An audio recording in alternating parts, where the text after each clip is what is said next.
What's going on, guys? Jagger Collector here, and today I'm going to be reviewing the brand new Star Wars The Black Series Q9-0, or just 0.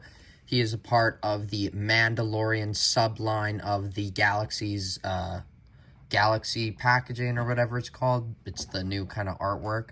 I'll show you that in a bit, but got him at Walmart Canada, paid $33.99.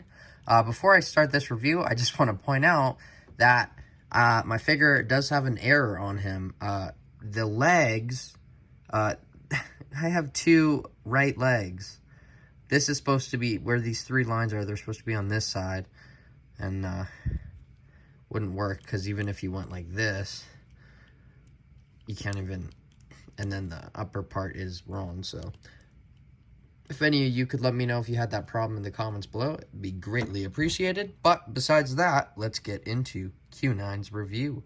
Q9-0, or 0. Weird name. So, 0 is number 11 in the Mandalorian sub-theme of Black Series, the new packaging. He is right before Koska Reeves and right after Bo-Katan. Now, I know this is a nitpick, but I kind of thought it would have been cool if they would have put Koska beside Bo. Just, I don't know, would have looked cooler having the two Night Owls together. Super small, great. But anyway, his bio reads, a bug-eyed protocol droid with modified programming, Q9-0, or 0, to his colleagues, operates with precision timing. Unique bio. Kind of a weird character that they made in the Black Series, more obscure compared to some of these other ones, but nonetheless very cool. So let's get into his review. So Q9, okay, I'm just gonna call him 0. I think that's what his main name is. So 0 is a complete brand new mold, which I find it crazy that they just go all out for characters like this, like complete obscure, very random characters from the Mandalorian. But, you know, can't make a new mold for, what's the new clone in the Clone Wars packaging line, the red one. I forgot. But, anyway, very, very good figure. Hey, this is the perfect Q9-0, so a character that's very obscure, they put a lot of effort into, and I'm okay with that. I just really want the rest of the team now, so. Obviously, very reminiscent of the, K2-0, just in kind of how they design the legs with the clear joints. K2-0 also had that, so that's very cool. Something different from most of the lines I collect. You don't see that often. I love this kind of camouflage looking apparatus all over him. He's just like a modified protocol droid, which is really cool. Like an assassin one. And then here is his blaster, which is his only accessory, which is very reminiscent of Boba Fett's, but I don't think it's the same, so let's just point that out for sure. And I noticed that, like, when you hold it and you want him to, like, it's a very fragile gun, because if you want to have it in his shoulder, like the part right there, you can't really get it in without bending it. See?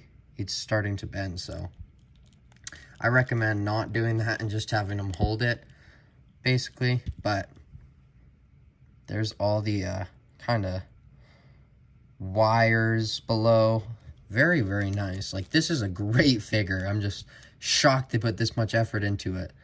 You can see the more of those wiring. Bit of color in there. And then on the arms, of course, wiring. Love the different colors on this figure. It really stands out, especially like the shading, the little I think it might be like a brown wash. But that's basically all for the review of the figure, trying to keep it short and quaint. So let's get into the articulation and then the comparisons. So articulation on Q9 is like import quality. It's very good. So the head can go up this far, can look down that much, can go to the side that much, and it's on kind of the dumbbell joint. Just lots of movement. Love that so much. And then the arms will go that far. Beautiful butterfly joints with Look at this wiring detail. That is insane that they went that extra mile and did that. Props on Hasbro's part, for sure. So, goes in, goes out, full 360. Ooh, didn't like the sound of that. This is on a separate part, the shoulder pad, so you can kind of shift it around. The biceps, or the, there's no bicep swivel is what I meant to say. And then the elbows go in that much, which is just a single joint, and it basically only goes in 90. Be careful of these wires. Don't want to have a night owl Mandalorian situation on our hands. And then this hand goes up and down in full 360. And this one is the opposite, full 360. Ab crunch doesn't go down that far due to this round part just kind of getting in the way. So that far, it'll go back a lot. And then the side, just this articulation. Leg will kick up. Well, I guess I'll do this leg because this is not supposed to be on there. Leg will kick up that far, back that much. It'll go to the sides. Wow, split in cane. Full 360. Single jointed knees, but very nice looking with those pins again. And then the ankles go up, down, and full 360 and ankle pivot, of course. So that is 0 and all of his amazing articulation. So a couple quick comparisons. Just want to show you him next to Mando, the deluxe Mando. Oh, yikes. Let's put that back on. Kind of scared me there with that face. And then there's him next to the Cosca Reeves, his wave mate, and then his year mate, Bo. So he's a little taller than the female ones, but Mando does seem to stand a bit taller. I'm going to show you him on my shelf, Mandalorian figure, so you can get like a whole bunch of comparisons, and then final thoughts time. So there is Q9's placement in the Mandalorian shelf.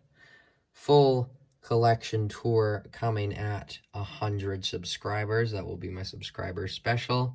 So a little bit of propaganda there, but if you guys want to see my entire collection, just subscribe and it'll happen. But really liking this display and so excited for what's to come for the Mandalorian figures. We already have like, what, 10 more announced. This shelf is going to be filled, even more than it is now. And it is filled right now, so Q9's kind of just by himself over there. It doesn't really fit in with anyone else because he doesn't have his team. But let's get into my final thoughts. So final thoughts on 0 is it's an amazing figure. If this was a character that was super popular, like one of the main characters, then this would be an amazing representation of it.